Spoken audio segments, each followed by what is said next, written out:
당기순이익 완전정복 11강. 당기순이익률은 어떻게 계산하고 해석할까요? 기업을 분석하다 보면 당기순이익이라는 숫자도 중요하지만 당기순이익률이라는 숫자도 자주 보게 됩니다. 그렇다면 당기순이익률은 무엇을 의미하는 것일까요? 오늘은 당기순이익률을 아주 쉽게 이해해 보겠습니다. 먼저 간단한 질문입니다. 매출이 1,000억 원인 회사가 있습니다. 당기순이익은 100억 원입니다. 또 다른 회사도 매출이 1,000억 원입니다. 그런데 당기순이익은 200억 원입니다.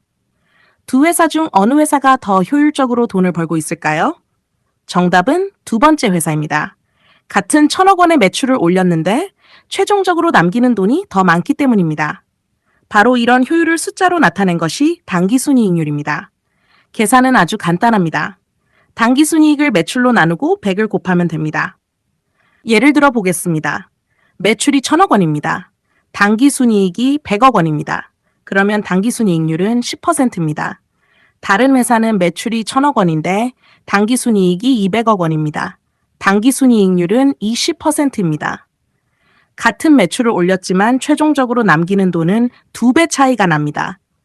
따라서 두 번째 회사가 더 높은 수익성을 가지고 있다고 생각할 수 있습니다. 그렇다면 당기순이익률이 높으면 무조건 좋은 기업일까요?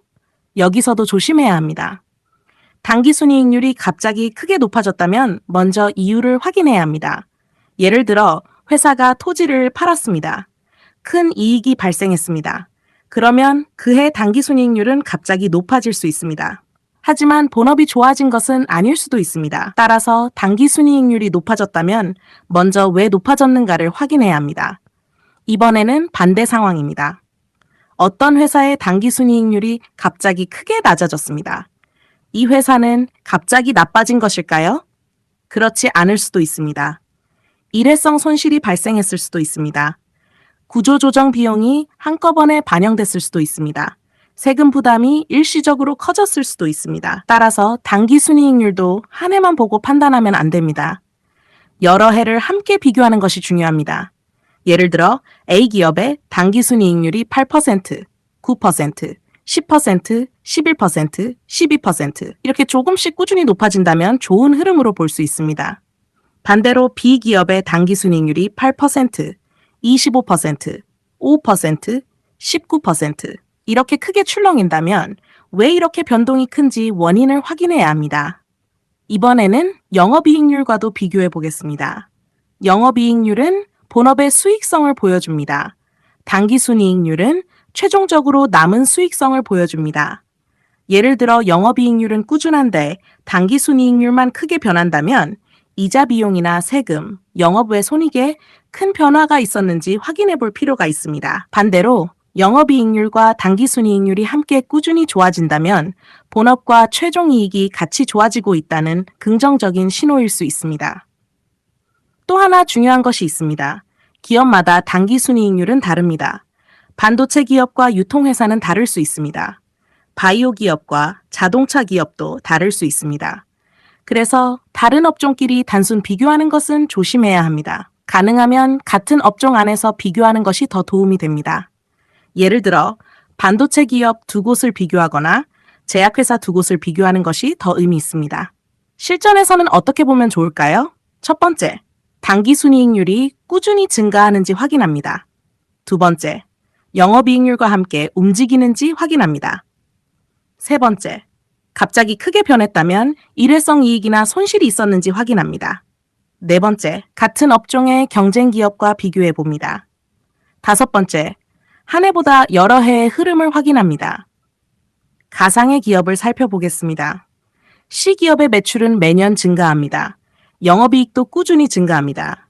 당기순이익도 함께 증가합니다. 당기순이익률도 7%, 8%, 9%, 10%로 조금씩 좋아집니다. 이런 기업은 최종적으로 남기는 돈의 효율도 점점 좋아지고 있다고 볼 수 있습니다. 반대로 D기업은 매출은 증가합니다. 하지만 당기순이익률은 12%, 6%, 3%, 5% 계속 낮아지고 있습니다.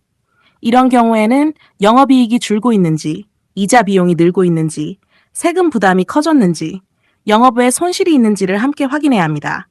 오늘 내용을 정리해 보겠습니다. 당기순이익률은 매출 가운데 최종적으로 얼마나 남았는지를 보여주는 지표입니다. 당기순이익률이 높을수록 같은 매출에서도 더 많은 이익을 남기는 기업이라고 볼 수 있습니다. 하지만 당기순이익률이 높다고 해서 무조건 좋은 기업도 아니고 낮다고 해서 무조건 나쁜 기업도 아닙니다. 왜 높아졌는지, 왜 낮아졌는지, 그리고 그 변화가 계속 이어질 수 있는지를 확인하는 것이 중요합니다. 결국 투자자는 숫자 하나보다 숫자의 흐름을 봅니다. 당기순이익률은 기업이 매출을 얼마나 효율적으로 최종 이익으로 바꾸는지를 보여주는 지표입니다. 그리고 좋은 기업은 당기순이익률도 꾸준하고 안정적으로 성장하는 경우가 많습니다. 당기순이익 완전 정복 12강. 당기순이익률은 몇 %면 좋은 기업일까요? 당기순이익률은 매출에서 최종적으로 얼마를 남겼는지를 보여줍니다. 예를 들어 매출이 1,000억 원이고 당기순이익이 100억 원이라면 당기순이익률은 10%입니다. 그렇다면 몇 %면 좋은 기업일까요? 결론부터 말씀드리면 절대적인 기준은 없습니다. 업종마다 사업 구조가 다르기 때문입니다. 유통업처럼 많이 팔지만 적게 남기는 업종이 있고 소프트웨어처럼 상대적으로 높은 이익률이 가능한 업종도 있습니다. 그래서 당기순이익률은 다른 업종과 비교하기보다 같은 업종의 경쟁 기업과 비교하는 것이 중요합니다. 예를 들어 같은 업종의 A 기업은 당기순이익률이 5%, B 기업은 10%라고 해보겠습니다. 비슷한 사업을 하는데 B 기업이 계속 더 높은 이익률을 유지한다면 비용 경쟁력이나 가격 결정력에서 차이가 있을 가능성이 있습니다. 하지만 여기서도 숫자 하나만 보면 안 됩니다. 더 중요한 것은 흐름입니다. 어떤 기업의 당기순이익률이 5%, 6%, 8%, 10% 이렇게 꾸준히 올라간다면 매출에서 최종적으로 남기는 돈이 점점 많아지고 있다는 뜻입니다. 반대로 15%, 12%, 8%, 5% 이렇게 계속 떨어진다면 왜 수익성이 나빠지는지 확인해야 합니다. 이자 비용이 증가했는지, 본업의 수익성이 나빠졌는지, 특별한 손실이 발생했는지 원인을 찾아야 합니다. 그렇다면 투자자가 참고할 대략적인 감각은 어떨까요? 몇 % 수준이라면 최종적으로 남기는 돈이 많지 않은 사업일 수 있습니다. 10% 안팎을 꾸준히 유지한다면 상당한 수익성을 가진 기업인지 살펴볼 가치가 있습니다. 10%를 훨씬 넘어서는 높은 수준을 계속 유지한다면 기업에 어떤 경쟁력이 있는지 확인해 볼 만합니다. 하지만 이것은 절대적인 기준이 아닙니다. 특히 당기순이익률이 갑자기 20%, 30%처럼 높아졌다면 무조건 좋아하면 안 됩니다. 건물이나 토지를 팔아서 일회성 이익이 발생했을 수도 있습니다. 그래서 높은 이익률을 발견하면 본업에서 나온 이익인가 이것을 확인해야 합니다. 또 하나 중요한 것은 영업이익률과 함께 보는 것입니다. 영업이익률은 본업의 수익성을 보여줍니다. 당기순이익률은 최종 수익성을 보여줍니다. 영업이익률과 당기순이익률이 함께 꾸준히 좋아진다면 상대적으로 좋은 흐름입니다. 반대로 영업이익률은 좋은데 당기순이익률만 계속 낮아진다면 이자 비용이나 영업 외 손실 등을 확인할 필요가 있습니다. 마지막으로 현금 흐름도 봅니다. 당기순이익률은 계속 좋아지는데 영업활동 현금 흐름은 계속 나빠진다면 좋은 모습이라고 단정하기 어렵습니다. 결국 당기순이익률은 4가지만 기억하면 됩니다. 첫째, 같은 업종과 비교합니다. 둘째, 한 해보다 몇 년의 흐름을 봅니다. 셋째, 갑자기 높아졌다면 일회성 이익을 확인합니다. 넷째, 영업이익률과 현금 흐름을 함께 봅니다. 당기순이익률은 몇 %라는 숫자 자체보다 그 이익률이 꾸준한가, 점점 좋아지고 있는가, 앞으로도 유지할 수 있는가, 이 3가지가 더 중요합니다. 좋은 기업은 한 해만 높은 당기순이익률을 기록하는 기업보다 본업의 경쟁력을 바탕으로 높은 수익성을 꾸준히 유지하는 기업입니다. 당기순이익 완전 정복 13강. 당기순이익과 EPS는 어떤 관계일까요? 당기순이익을 공부하다 보면 반드시 만나게 되는 투자지표가 있습니다. 바로 주당순이익, EPS입니다. 오늘은 복잡하게 가지 않고 딱 하나만 이해하면 됩니다. 당기순이익은 회사 전체가 번 돈, EPS는 그 이익을 주식 한 주 기준으로 바꾼 숫자. 이것이 핵심입니다. 예를 들어 보겠습니다. 어떤 기업이 1년 동안 최종적으로 100억 원의 당기순이익을 벌었습니다. 그런데 우리가 주식을 살 때는 회사 전체를 사는 것이 아닙니다. 주식 한 주, 100주, 1000주 이렇게 주식을 삽니다. 그래서 투자자에게는 이런 질문이 필요합니다.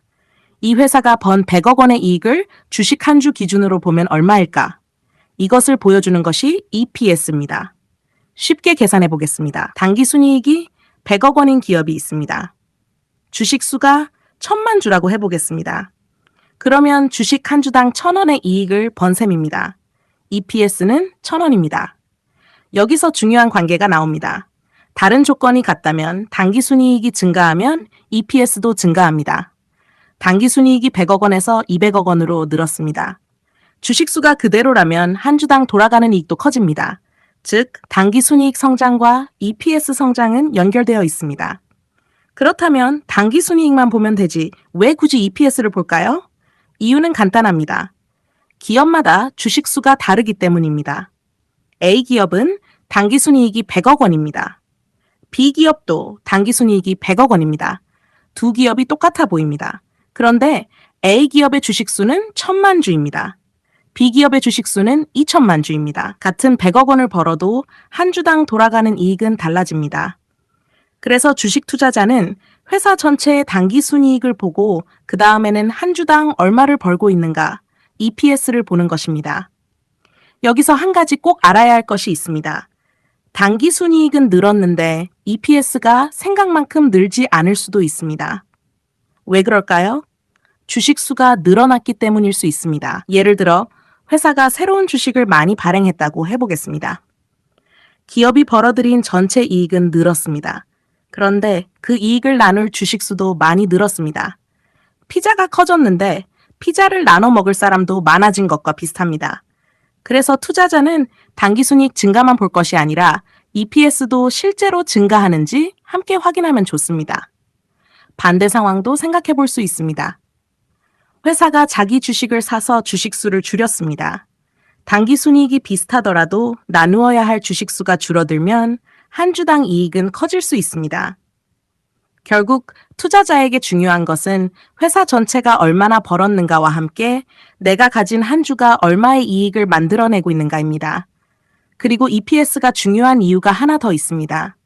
바로 주가 수익 비율, PER과 연결되기 때문입니다. PER을 이해하려면 EPS를 알아야 하고 EPS를 제대로 이해하려면 당기순이익을 알아야 합니다. 그래서 흐름을 이렇게 기억하면 됩니다. 당기순이익, 회사 전체의 최종 이익, 그 다음 EPS, 한 주당 이익, 그리고 PER, 그 한 주당 이익에 비해 현재 주가가 어느 정도 수준인가 이렇게 연결됩니다. 오늘은 세 가지만 기억하면 됩니다. 첫째, 당기순이익은 회사 전체가 번 최종 이익입니다. 둘째, EPS는 그 이익을 한 주 기준으로 바꾼 숫자입니다. 셋째, 당기순이익이 늘어도 주식수가 크게 늘어나면 EPS 증가폭은 작아질 수 있습니다. 그래서 기업의 이익 성장을 볼 때는 당기순이익 증가와 함께 EPS도 같이 증가하는가, 이것을 확인하면 됩니다. 회사 전체의 이익에서 주식 한 주의 이익으로, 당기순이익에서 EPS로 이 연결만 정확하게 이해하면 13강의 핵심은 충분합니다. 당기순이익 완전 정복 14강. 당기순이익이 증가하면 PER은 어떻게 달라질까요? 당기순이익을 공부하면 EPS로 연결됩니다. 그리고 EPS는 다시 PER로 연결됩니다. 오늘은 이 관계만 명확하게 이해하면 됩니다. 핵심부터 말씀드리겠습니다. 주가가 그대로인데 당기순이익이 증가하면 PER은 낮아질 수 있습니다. 왜 그런지 아주 쉽게 알아보겠습니다. 어떤 기업의 주가가 1만 원이라고 해보겠습니다. 이 기업의 EPS는 1000원입니다. 그러면 PER은 10배입니다. 그런데 기업이 성장했습니다. 당기순이익이 크게 늘었습니다. 주식수에는 큰 변화가 없다고 해보겠습니다. 그러면 EPS도 증가할 수 있습니다. EPS가 1000원에서 2000원으로 늘었습니다. 그런데 주가는 여전히 1만 원입니다. 그러면 PER은 5배로 낮아집니다. 기업의 주가가 떨어진 것이 아닙니다.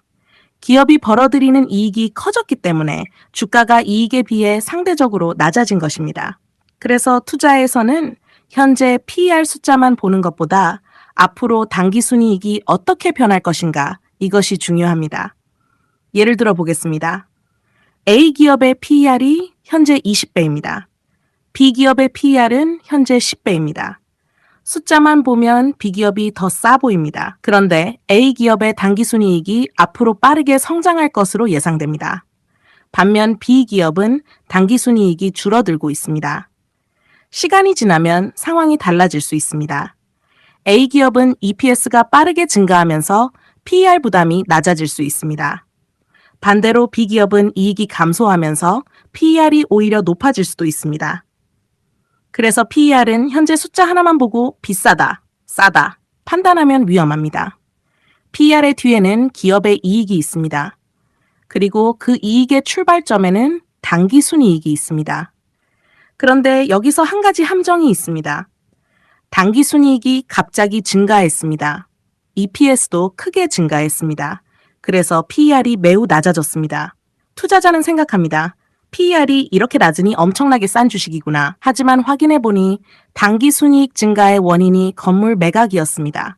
일회성 이익이었던 것입니다. 다음 해에는 그 이익이 사라질 수 있습니다.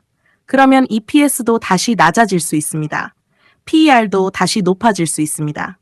그래서 낮은 PER을 발견하면 한 가지를 꼭 확인해야 합니다. 당기순이익이 정상적인 이익인가? 본업이 좋아져서 늘어난 것인가? 아니면 일회성 이익 때문에 잠깐 커진 것인가? 이 차이가 중요합니다.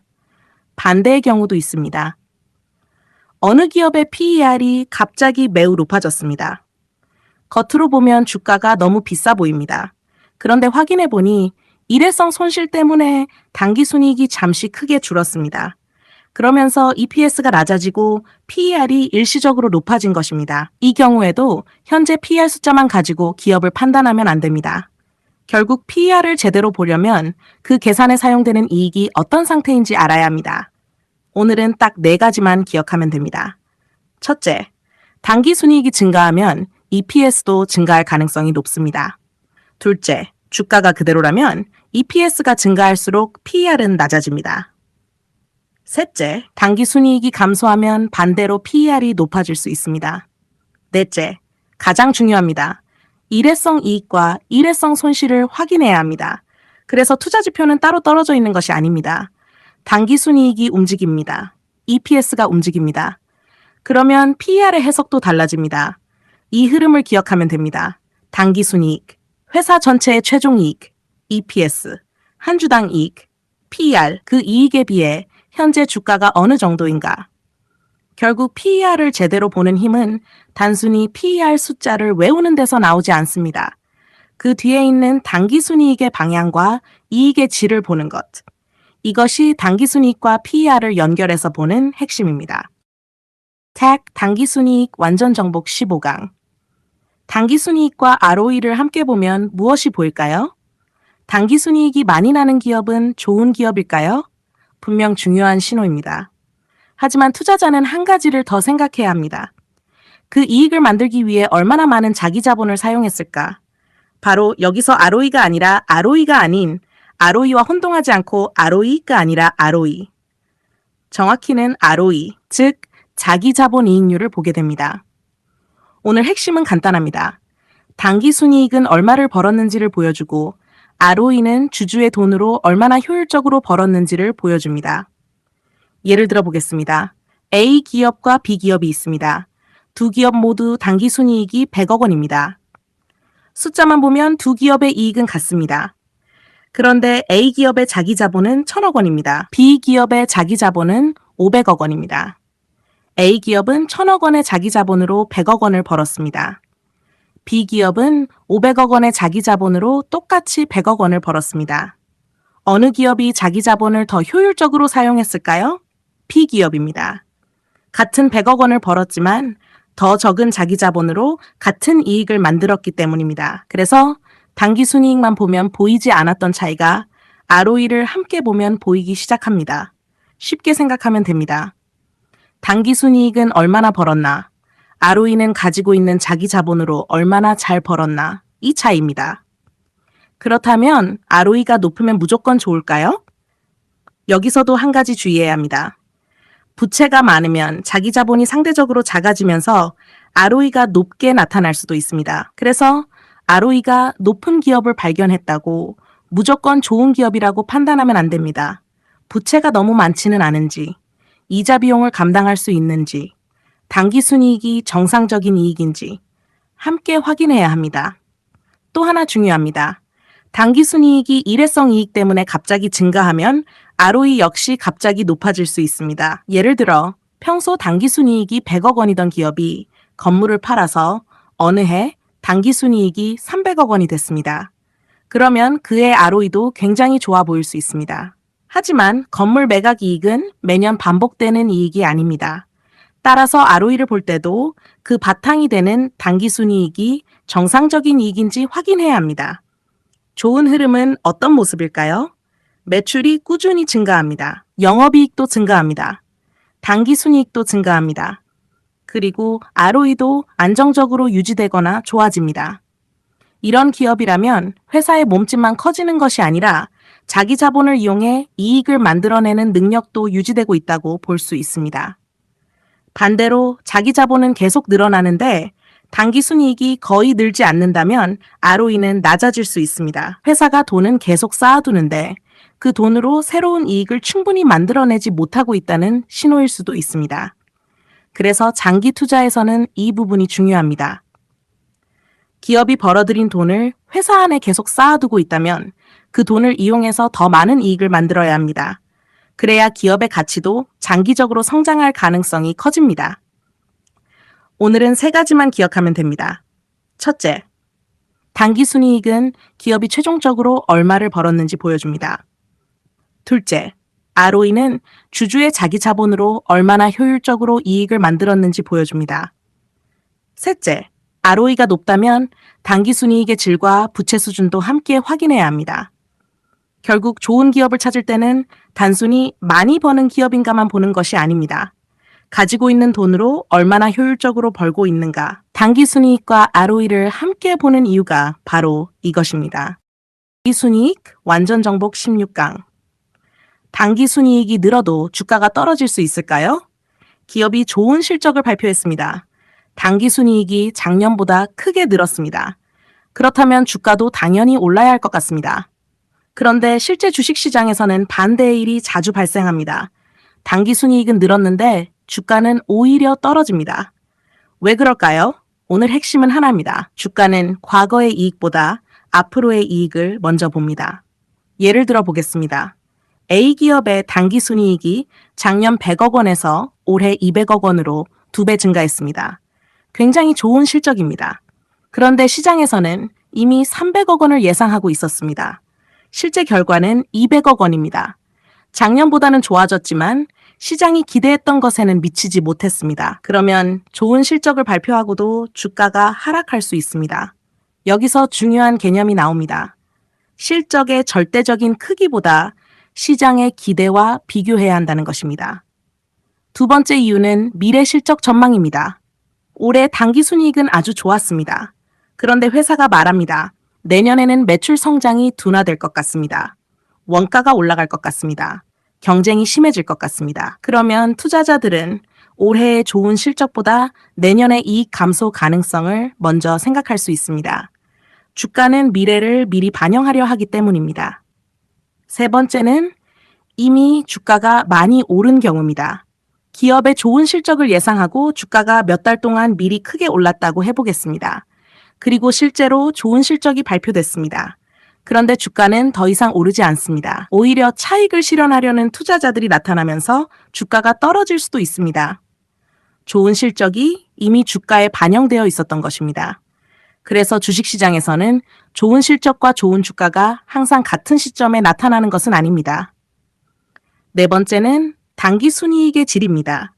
당기순이익이 크게 증가했습니다.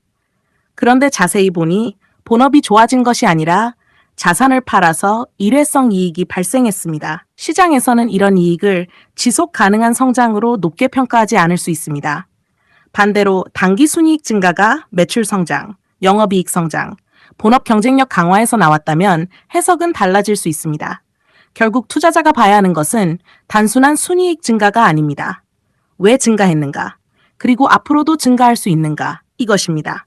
예를 들어 보겠습니다. B기업의 당기순이익이 100억 원, 150억 원, 200억 원으로 증가했습니다. 그런데 시장은 내년에 300억 원을 기대하고 있습니다. 만약 앞으로 실제 이익이 300억 원을 넘어설 가능성이 커진다면 주가는 이를 먼저 반영할 수도 있습니다. 반대로 올해 200억 원이 이익의 정점이라고 판단된다면 현재 실적이 좋아도 주가는 먼저 하락할 수 있습니다. 이것이 주식시장에서 실적과 주가가 다르게 움직이는 중요한 이유입니다. 오늘은 4가지만 기억하면 됩니다. 첫째, 당기순이익이 증가했다고 주가가 반드시 오르는 것은 아닙니다. 둘째, 실제 이익이 시장의 기대보다 좋은지를 봐야 합니다. 셋째, 주가는 현재 실적보다 앞으로의 이익 방향을 먼저 볼 수 있습니다. 넷째, 당기순이익 증가가 본업에서 나온 지속 가능한 이익인지 확인해야 합니다. 결국 주식시장은 과거에 얼마를 벌었느냐도 중요하지만 앞으로 얼마나 벌 수 있느냐를 더 중요하게 평가합니다. 그래서 실적 발표를 볼 때는 당기순이익 증가라는 숫자 하나에서 끝내지 않습니다. 예상보다 잘 벌었는가? 앞으로도 더 벌 수 있는가? 이 두 질문까지 해야 당기순이익과 주가의 관계를 제대로 이해할 수 있습니다. 당기순이익 완전 정복 17강. 당기순이익이 줄어도 주가가 오를 수 있을까요? 지난 강에서는 당기순이익이 늘어도 주가가 떨어질 수 있다고 했습니다. 이번에는 반대입니다. 당기순이익이 줄었습니다. 그런데 주가는 오히려 올라갑니다. 처음 보면 이상합니다. 기업이 덜 벌었는데 왜 주가는 오를까요? 오늘 핵심은 간단합니다. 주가는 지금의 이익보다 앞으로의 이익 변화를 먼저 볼 수 있습니다. 예를 들어 보겠습니다.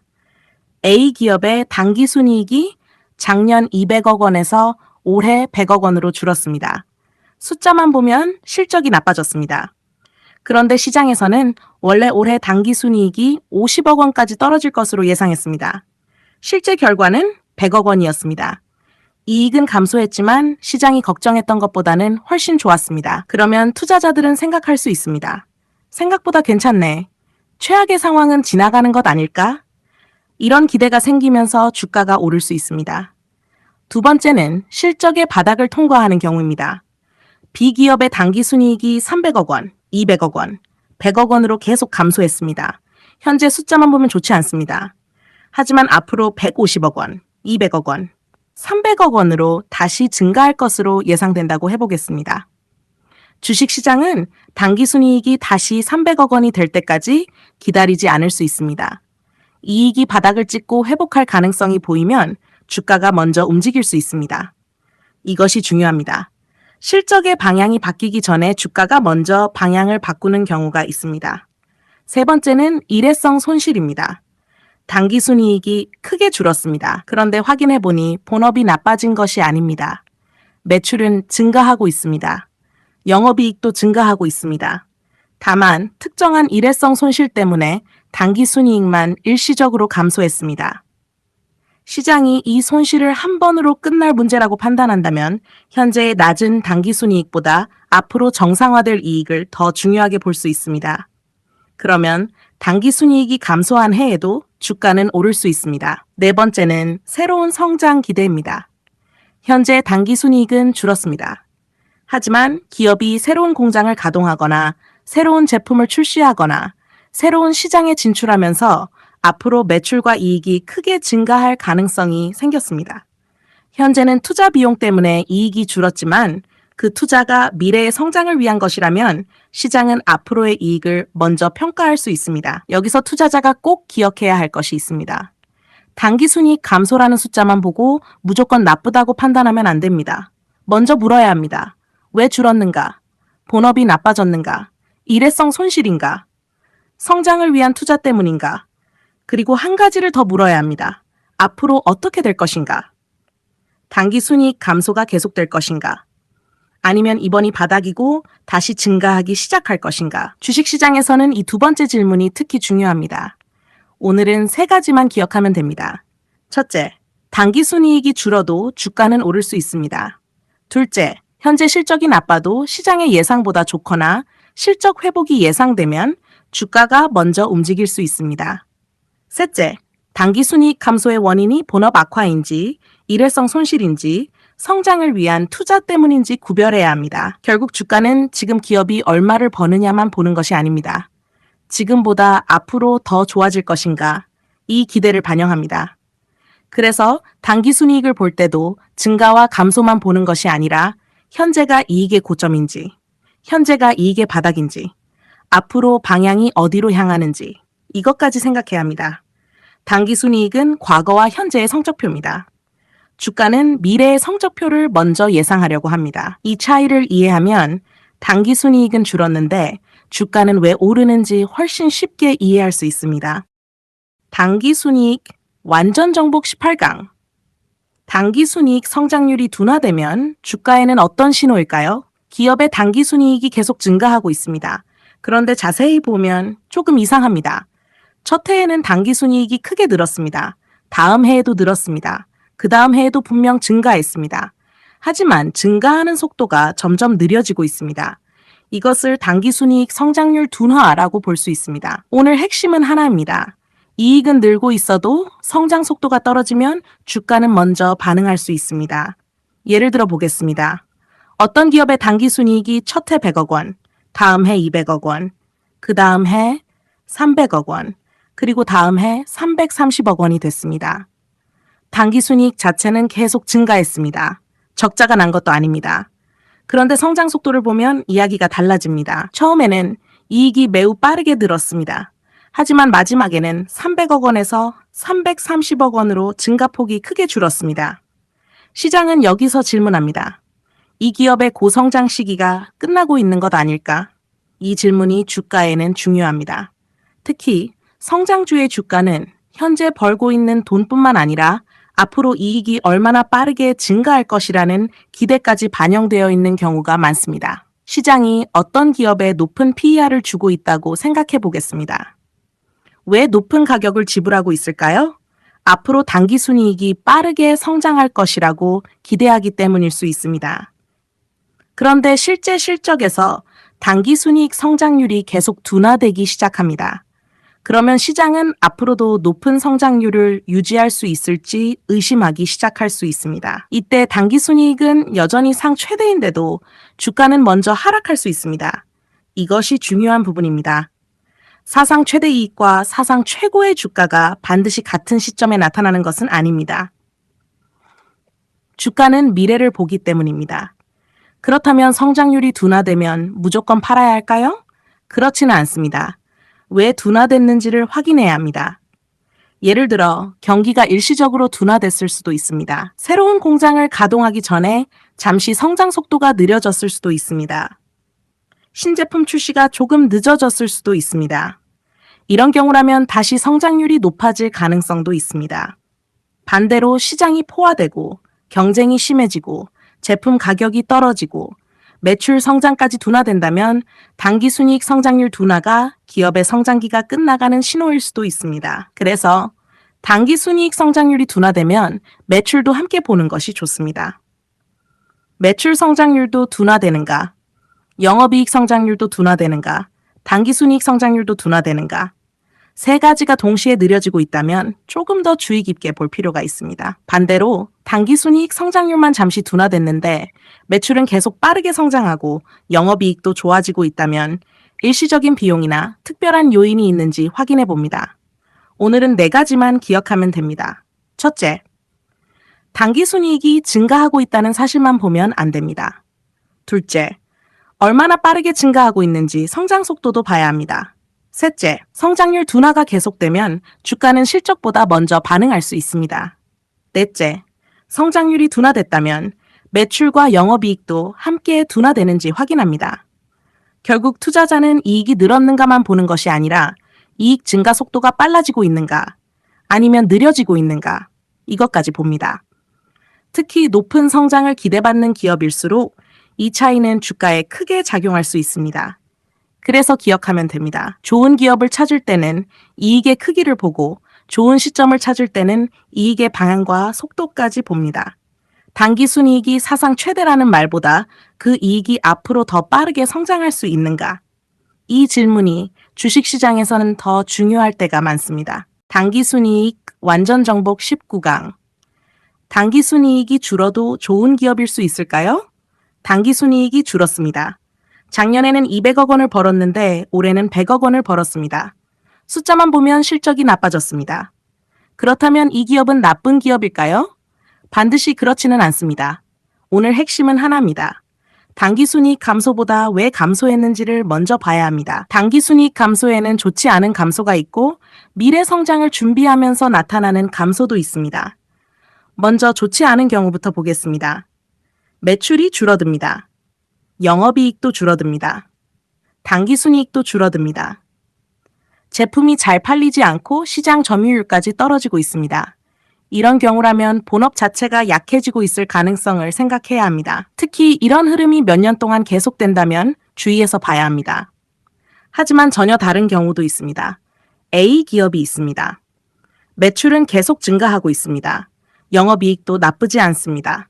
그런데 회사가 새로운 성장 사업에 큰 투자를 시작했습니다. 연구개발비가 늘어납니다. 새로운 인력을 채용합니다. 해외 시장에도 진출합니다. 새로운 생산시설도 준비합니다. 현재는 비용이 먼저 들어가면서 당기순이익이 줄어들 수 있습니다. 하지만 이 투자가 성공하면 몇 년 뒤에는 매출과 이익이 훨씬 커질 수도 있습니다. 이런 기업을 당기순이익이 줄었다는 이유만으로 나쁜 기업이라고 판단하면 미래의 성장을 놓칠 수도 있습니다. 바이오 기업을 생각하면 더 쉽게 이해할 수 있습니다. 신약을 개발하려면 연구개발에 많은 돈이 들어갑니다. 현재 이익만 보면 좋지 않을 수 있습니다. 하지만 연구개발이 성공하고 좋은 기술이 큰 시장으로 연결된다면 기업의 미래는 완전히 달라질 수 있습니다. 물론 연구개발비를 많이 쓴다고 무조건 좋은 것도 아닙니다. 중요한 것은 그 돈이 미래의 경쟁력을 만들고 있는가입니다. 또 다른 경우가 있습니다. 기업이 부실한 사업을 정리하고 있다고 해보겠습니다. 사업을 정리하면서 일회성 비용이 크게 발생했습니다. 그 결과 올해 당기순이익은 크게 감소했습니다. 하지만 돈을 계속 까먹던 사업을 정리한 결과 내년부터 비용이 줄어들고 수익성이 좋아질 수도 있습니다. 이런 경우에도 올해 당기순이익 감소만 보고 판단하면 안 됩니다. 반대로 가장 조심해야 할 기업은 어떤 기업일까요? 당기순이익이 줄어드는데 회사는 매년 말합니다. 이번만 특별한 비용입니다. 다음 해에도 또 특별한 비용이 발생합니다. 그 다음 해에도 또 일회성 손실이라고 합니다. 이 정도가 되면 정말 일회성인지 의심해야 합니다. 일회성이 반복되면 구조적인 문제일 수 있습니다. 그래서 당기순이익이 감소했을 때는 복잡하게 볼 필요가 없습니다. 세 가지를 확인합니다. 첫째, 본업이 살아있는가? 매출과 영업이익을 봅니다. 둘째, 당기순이익이 줄어든 이유가 무엇인가? 본업 악화인지, 일회성 손실인지, 미래를 위한 투자 때문인지 확인합니다. 셋째, 앞으로 다시 이익이 증가할 가능성이 있는가? 이것이 가장 중요합니다. 예를 들어 B기업의 당기순이익이 300억 원에서 200억 원, 그리고 100억 원으로 감소했습니다. 숫자만 보면 좋지 않습니다. 하지만 새로운 공장이 곧 가동됩니다. 수주도 크게 증가하고 있습니다. 매출도 다시 성장하기 시작했습니다. 그렇다면 현재의 낮은 순이익이 미래를 판단하는 전부는 아닐 수 있습니다. 반대로 당기순이익은 줄어드는데 매출도 줄고 영업이익도 줄고 현금 흐름도 나빠지고 부채까지 늘어난다면 이것은 훨씬 더 주의해서 봐야 합니다. 결국 당기순이익 감소는 그 자체로 정답을 알려주는 숫자가 아닙니다. 투자자가 해야 할 일은 그 뒤에 숨어있는 이유를 찾는 것입니다. 오늘 핵심을 정리하겠습니다. 당기순이익이 줄어도 좋은 기업일 수 있습니다. 미래 성장을 위해 투자하고 있을 수도 있습니다. 일회성 손실 때문에 잠시 줄었을 수도 있습니다. 부실한 사업을 정리하면서 비용이 발생했을 수도 있습니다. 하지만 본업 자체가 계속 나빠지면서 당기순이익까지 감소한다면 주의해야 합니다. 그래서 기억하면 됩니다. 순이익 감소를 보지 말고 감소의 이유를 봅니다. 그리고 마지막으로 한 가지만 더 묻습니다. 지금 쓰는 돈이 미래에 더 큰 이익으로 돌아올 수 있는가? 이 질문에 답할 수 있다면 당기순이익이 줄어드는 기업도 훨씬 정확하게 판단할 수 있습니다. 당기순이익 완전 정복 20강. 당기순이익 완전 정복. 결국 무엇을 봐야 할까요? 이제 마지막 20강입니다. 당기순이익을 공부하면서 많은 내용을 배웠습니다. 하지만 실전 투자에서 모든 내용을 하나하나 떠올릴 필요는 없습니다. 마지막에는 몇 가지 핵심 질문만 기억하면 됩니다. 오늘은 당기순이익 분석을 하나의 체크리스트로 정리하겠습니다. 먼저 가장 중요한 것부터 시작하겠습니다. 당기순이익은 기업이 최종적으로 남긴 이익입니다. 매출에서 시작해서 본업의 비용을 빼고 이자와 여러 손익을 반영하고 세금까지 반영한 뒤 최종적으로 남은 결과입니다. 그래서 당기순이익은 중요합니다. 하지만 당기순이익 숫자 하나만 보고 기업을 판단해서는 안 됩니다. 첫 번째 질문입니다. 당기순이익은 성장하고 있는가? 한 해만 보지 않습니다. 가능하면 여러 해를 연결해서 봅니다. 100억 원, 130억 원, 160억 원, 200억 원 이렇게 꾸준히 증가하는지 봅니다. 반대로 100억 원, 300억 원, 50억 원, 200억 원 이렇게 크게 움직인다면 왜 변동이 심한지 확인해야 합니다. 두 번째 질문입니다. 영업이익과 당기순이익이 같은 방향으로 움직이는가?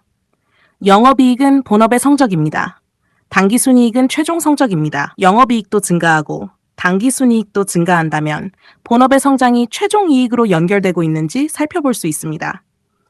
그런데 영업이익은 증가하는데 당기순이익은 계속 감소한다면 이유를 찾아야 합니다. 이자 비용이 늘었는지, 본업 밖에서 손실이 발생했는지, 세금의 변화가 있었는지 원인을 확인합니다. 세 번째 질문입니다. 일회성 이익이나 손실은 없는가? 이것은 매우 중요합니다. 건물을 팔았습니다. 토지를 팔았습니다. 보유 지분을 팔았습니다. 이런 이유로 당기순이익이 갑자기 증가할 수 있습니다. 반대로 사업 정리, 자산 손실, 소송, 구조조정 같은 이유로 당기순이익이 갑자기 감소할 수도 있습니다. 그래서 순이익이 급증하거나 급감하면 먼저 묻습니다. 이번 한 번인가? 아니면 앞으로도 반복될 것인가? 네 번째 질문입니다. 당기순이익이 실제 현금으로 연결되는가? 당기순이익은 증가하는데 영업활동 현금 흐름이 계속 나빠진다면 주의해서 봐야 합니다. 매출 채권이 빠르게 증가하는지, 재고가 쌓이고 있는지, 장부에는 이익이 있는데 실제 현금이 들어오지 않는 이유가 무엇인지 확인합니다. 좋은 이익은 장기적으로 실제 현금 창출과 연결되는 것이 중요합니다. 다섯 번째 질문입니다. 당기순이익률은 어떻게 변하고 있는가? 단순히 순이익 금액만 보는 것이 아닙니다. 매출 가운데 최종적으로 얼마를 남기는지도 확인합니다. 매출은 증가하고 당기순이익도 증가하고 당기순이익률까지 좋아진다면 기업이 더 많이 팔면서 더 효율적으로 돈을 남기고 있다는 신호일 수 있습니다. 다만 업종마다 적정 이익률은 다릅니다. 그래서 같은 업종의 경쟁 기업과 비교하는 것이 좋습니다. 여섯 번째 질문입니다. 당기순이익 증가가 EPS 증가로 연결되는가? 당기순이익은 회사 전체의 이익입니다. EPS는 주식 한 주당 이익입니다. 회사가 새로운 주식을 많이 발행하면 당기순이익이 증가해도 한 주당 이익은 생각만큼 증가하지 않을 수 있습니다. 그래서 주주 입장에서는 회사 전체 이익뿐만 아니라 내가 가진 한 주의 이익도 함께 보는 것이 중요합니다. 일곱 번째 질문입니다. 현재의 당기순이익은 앞으로도 지속될 수 있는가? 결국 가장 중요한 질문입니다. 올해 1,000억 원을 벌었다는 사실도 중요합니다. 하지만 주식시장은 그 다음을 봅니다. 내년에도 1,000억 원을 벌 수 있는가? 1,200억 원으로 늘어날 수 있는가? 아니면 올해가 이익의 정점인가? 이 차이에 따라 주가의 방향은 달라질 수 있습니다. 그래서 당기순이익과 주가를 볼 때는 현재 이익의 크기뿐만 아니라 이익의 방향과 속도를 봐야 합니다. 이제 아주 간단한 가상기업을 보겠습니다. A 기업입니다. 매출이 꾸준히 증가합니다. 영업이익도 증가합니다. 당기순이익도 증가합니다. 당기순이익률도 조금씩 좋아집니다. EPS도 증가합니다. 영업활동 현금 흐름도 함께 증가합니다. 일회성 이익에 의존하지 않습니다. 이런 모습이라면 여러 숫자가 같은 방향을 가고 있습니다. 관심 있게 볼 만한 흐름입니다. 반대로 B 기업입니다. 매출은 정체되어 있습니다. 영업이익도 크게 늘지 않습니다. 그런데 당기순이익만 갑자기 3배 증가했습니다. 이때는 좋아하기 전에 원인을 찾습니다. 확인해 보니 보유하던 부동산을 팔아서 큰 이익이 발생했습니다. 그러면 그 순이익을 기업의 정상적인 이익으로 그대로 평가해서는 안 됩니다. 결국 당기순이익 분석은 숫자 하나를 맞히는 공부가 아닙니다. 숫자를 연결하는 공부입니다. 매출에서 시작합니다. 영업이익을 봅니다. 당기순이익을 봅니다. 당기순이익률을 봅니다. EPS를 봅니다. 현금 흐름을 확인합니다. 그리고 마지막으로 주가와 연결합니다. 복잡해 보이지만 실전에서는 다음 흐름만 기억하면 됩니다. 잘 팔고 있는가? 매출입니다. 본업으로 잘 벌고 있는가? 영업이익입니다. 마지막에 잘 남기고 있는가? 당기순이익입니다. 매출 대비 얼마나 남기는가? 당기순이익률입니다. 한 주당 얼마나 벌고 있는가?